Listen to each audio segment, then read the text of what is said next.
ඉතින් පොඩි වෝක් එකක් දාන්න කියලා ආවේ. ඉතින් මට හිතුණා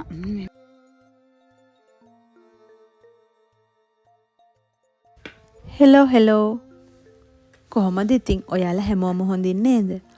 අදත් ඔයාලව මගේ channel එකට හරි ආදරෙන් පිළිගන්නවා. ඉතින් මම මෙතන රෙකෝඩ් කරාට ඒව හරිම ක්ලියර් නැති නිසා මං ආපහු වොයිස් ඕවර් කරන්න හිතුවා. මං ඔයාලට මගේ කලින් vlogs වල කිව්වනේ දැන් අපිට ස්ප්‍රින් එක පටන් ගන්න තියෙන්නේ කියලා. ඔන්න ඒ වුණාට හරිම වෙනසක් තමයි මේ උනේ.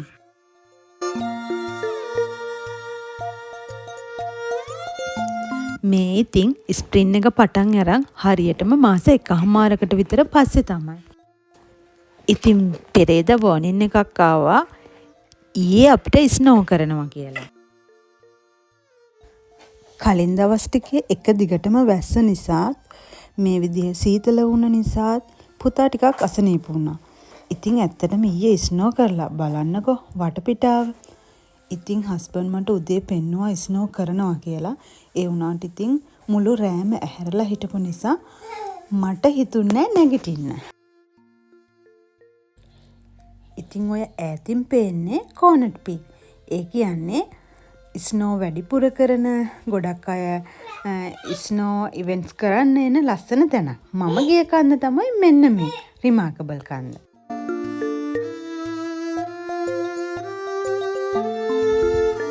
ඉතින් එන්නකෝ මගේ කතාව කියන්න. ඊයේ මුළු රෑම ඇහැරලා හිටපු හින්දා පහුගිය දවස් ටිකෙත් පුතා අසනීප නිසා මට හරි හමන් නිින්දක් තිබුණා. ඉතින් මට අද හිතුණා මගේ ඇඟට පොඩි නිදහසක් ගන්න. ඉතින් ඇත්තටම මේක ඇඟට නෙවෙයි හිතට ඕන නිදහසක්. ඔයාලටත් ජීවිතේ ඒ වගේ දවස් තිබිලා තියෙනවද? ඔන්න පහුගිය දවස් ටිකේම වැස්ස නිසා මෙතන වතුර ගලන්න පටන් අරගෙන ටිකක් තදේට වතුර ගලනවා. ඉතින් චූටි බබා හොඳටම නිදි. මොකද එයා රෑ ඇහැරලානේ හිටියේ. ඉතින් මම ලොකු බබාට කිව්වා මල්ලිව ඇහැරියොත් මට කතා කරන්න කියලා. එහෙම කියලා තමයි මම මේ ගේ වටේ පොඩ්ඩක් ඇවිදින්න හිතුවේ.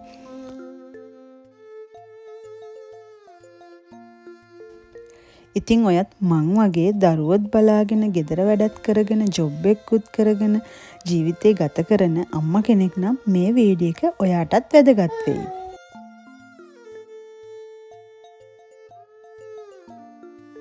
ඇත්තටම ඔයා රැකියාවක් කරන කෙනෙක් නම් ඔයාට හිතෙනවා ඇති මේ ජීවිතේ හැමදාම රස්සාවට යනවා ආපහු ගෙදර එනවා මොකද්ද මේ ජීවිතේ පොඩ්ඩක්වත් ගෙදර ඉන්න නිදහසක් නැහැනේ කියලා. ඉතින් ඒ වගේම ඔයා දවස් 30ෙම ගෙදර වැඩ කරන අම්මා කෙනෙක් නම් ගෙදර වැඩ කරන ගෘහණියක් නම් ඔයාට හිතනවා ඇති මොකද්ද මේ ජීවිතේ මම උදේ ඉඳන් රැ වෙනකම් කරන්නේ මේ ගෙදරට වෙලා මේ ගෙදර වැඩ කර ඉන්න එකනේ කියලා. ඉතින් ඔයාට එහෙම දැනුණ වෙලාවක හිතලා නැද්ද ඔයා වෙනුවෙන් පොඩි වෙලාවක් වෙන් කරගන්න? ඉතින් බබාලා දෙන්නෙක්ගේ අම්මා කෙනෙක් විදිහට, ගෘහණියක් විදිහට, බිරිඳක් විදිහට, සේවකයෙක් විදිහට මටත් මං වෙනුවෙන් වෙලාවක් වෙන් කරගන්න හිතෙන වාර අනන්තයි. මගේ හිතට මහන්සිය දැනෙන වාර අනන්තයි. ඉතින් මට මං ගැන මහන්සිය දැනුණ වෙලාවට, මගේ හිතේ මහන්සිය දැනුණ වෙලාවට මම ඉස්සෙල්ලාම කරන්නේ මගේ හිතට නිදහසක් ගන්න කාලයක් වෙන් කරගන්න එක.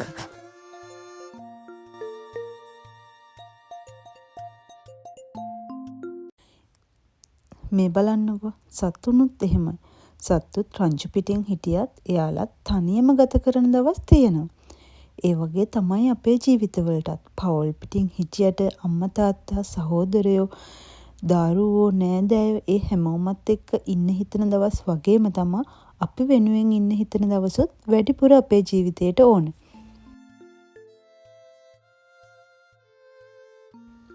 මම ඒ වගේ දවසක මුලින්ම කරන්නේ මම හොඳට පිරිසිදු වෙන එක. ඊට පස්සේ ස්කින් කෙයා කරලා ලස්සන ඇඳුමක් ඇඳලා මම මා විසින්ම ප්‍රෙෂ් කරගන්න එක. එහෙමත් කරලා මං ඉන්න පරිසරයෙන් පොඩ්ඩක් එළියට යන්න තමයි මං උත්සාහ කරන්නේ. වෙනස්ම විදිහේ මානසික නිදහසක් ගන්න, පරිසරය විඳින්න. මේ වගේත් ඇවිදලා මේ අපේ වටපිටාව තියෙන පරිසරය කියන්නේ දිව්‍ය විමානයක්.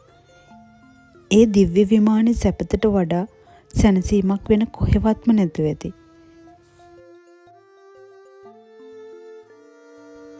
මේ තමයි මගේ මානසික සැනසෙල්ල. ඉතින් මං මානසිකව නිදහස් වුණා.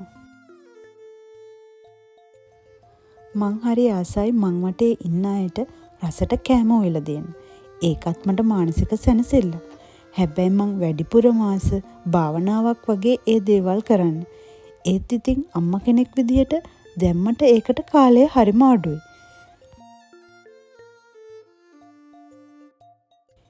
ඉතින් අද දවස ලස්සනට ගෙවල ඉවර කරන්න තමයි මම මේ දැන් ලෑස්ති වෙන්නේ. ඉතින් මේ මගේ රෑ කෑම තමයි මං හදන්නේ. ඉතින් මට හිතුණා ලංකාවේ විදියට කොත්තුවක් හදාගන්න.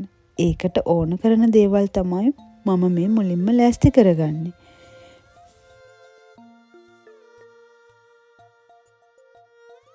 මානසික නිදහස ඕනම කියලා දැනුණ මොහොතක වෙනදට වඩා වෙනස් විදිහේ ජීවිතයක් ගත කරන්න උත්සාහ කරන්න. ඔයාගේ ඉන්න වටපිටාව වෙනස් කරන්න. ඔයා හදන කෑම වේල පවා වෙනස් කරන්න. ඔයා ආසම විදිහේ කෑම වේලක් එදාට හදන්න. ඔයා ආසම ගමනක් බිමනක් යන්න. ඔයා ආස කරන යාළුවෙක් එක්ක කාලය ගත කරන්න. ඒ දේවල් නාස්තියක් නෙවෙයි. ඔයාගේ ඉදිරි දවසට සැනසෙල්ලක්. මොකද මේ ජීවිතේ හෙටින් අවසන් වෙන ජීවිතයක් නෙවෙයි. අනාගතය වෙනුවෙන් අපි වෙනුවෙන් කැප කරන දවසක් විතරමයි.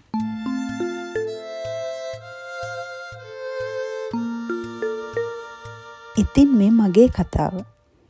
ඉතින් ඔයාටත් මගේ කතාවෙන් පුංචිම හරි දෙයක් ගන්න තියෙනවා නම් අද දවස මම සාර්ථකයි. එහෙනම් අදට මම ගිහින් අලුත් vlog එකකින් ආය අපි හමු වෙමු. එතකම් පරිස්සමෙන් සතුටින් ඉන්න.